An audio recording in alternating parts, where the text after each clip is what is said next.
Hello everyone and welcome back to Monsters of the Mind. As always, I'm your host Mr.G.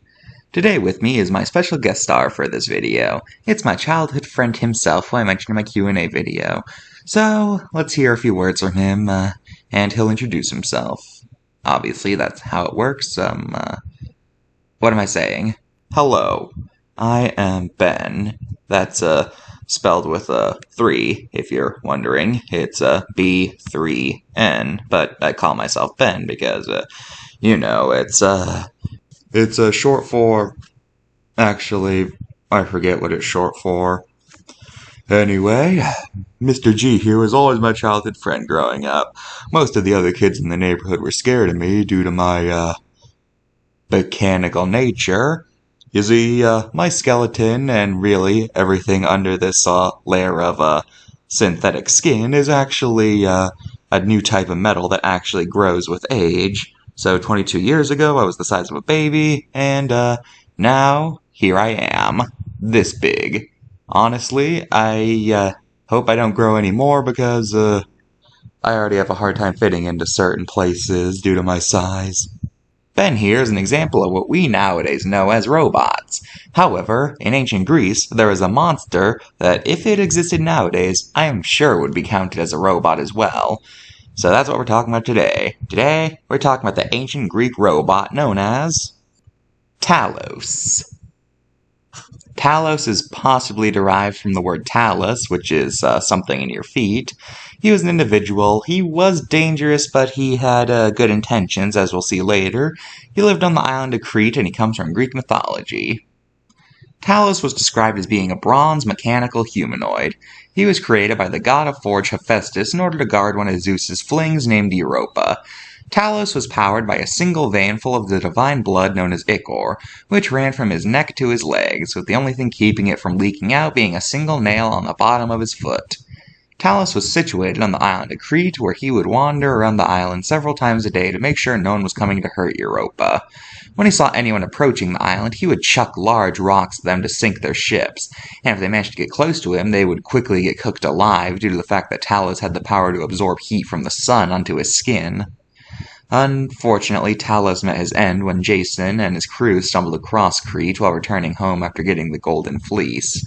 Talos did his usual rock-chucking thing, but then one of Jason's crewmates, named Medea, ended up hypnotizing Talos, making him think that if he removed the nail containing his blood, he would become immortal, causing it to spill out.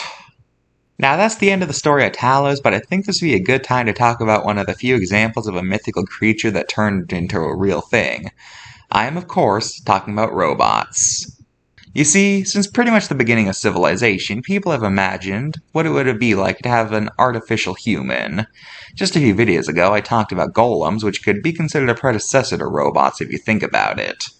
Even in several other mythologies, there were tales of artificially created humanoids. Like in Greek mythology, alongside Talos, there were other metallic mechanical beings.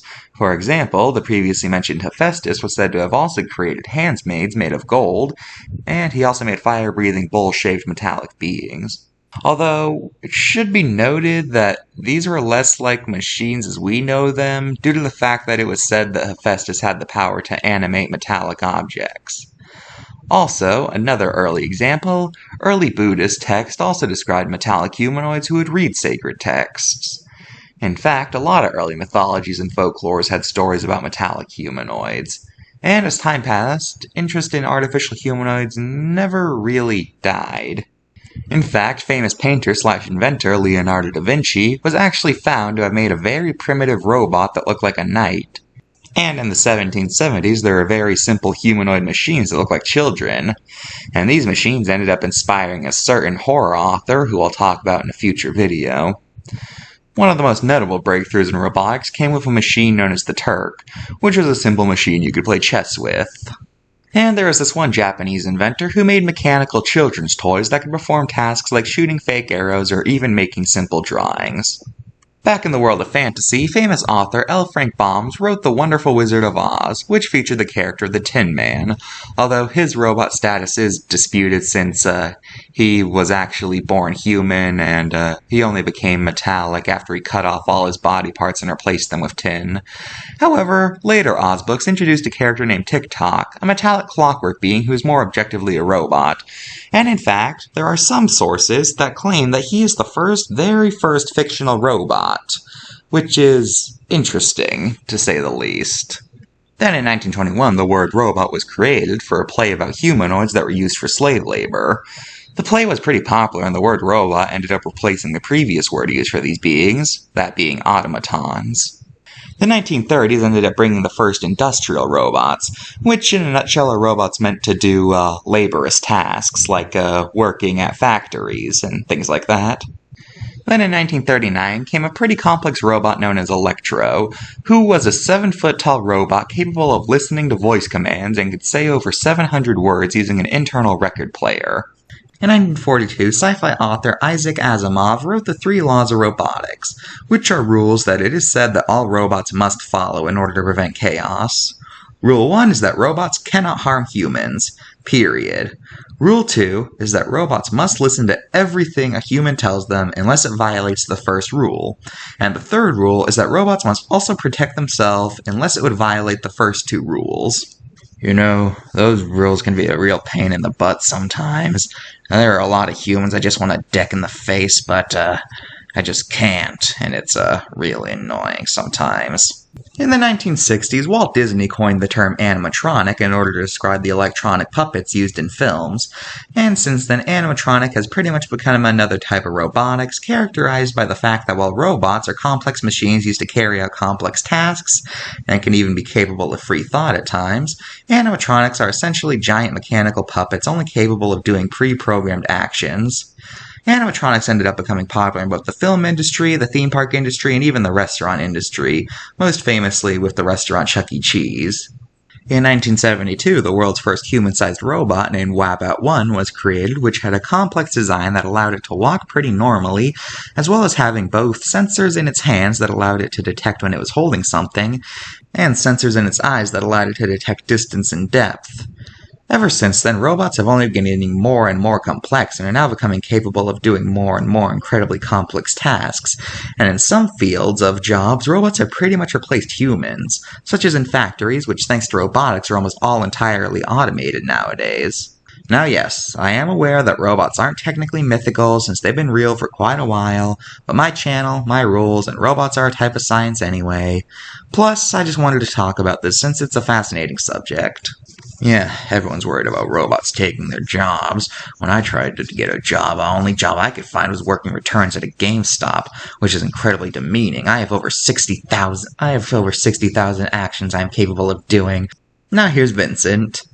Now, I'm just gonna talk about the metal giant man, Talos, since, there's not a lot of other robots in my world.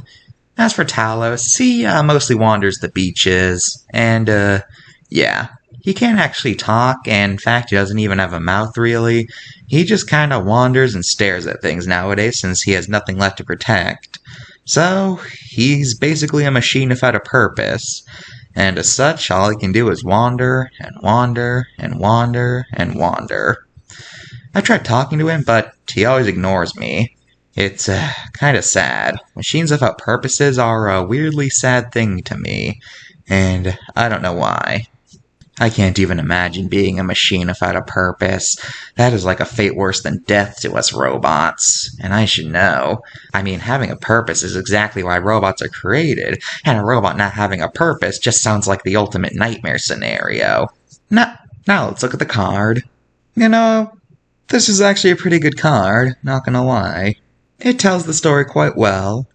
It mentions his creation, his power, as well as the fact that in some myths he was actually a different being, and in some myths he was last of a group of bronze giants, and in others he was literally described as a bull. So yeah, can't really find anything wrong with this card. 10 out of 10. Now as for pop culture, the only appearance I could find was in Ray Harryhausen's Jason movie. Now, there is one aspect about robots that you might have noticed that I forgot to mention. Don't worry, we'll be doing that next time. Well, any closing words, Ben? Yes, I would just like to say, Never work at a GameStop. Even for a machine, it's draining. And honestly, I don't know how they managed to crush our robot spirits, but they did. They did. Bye.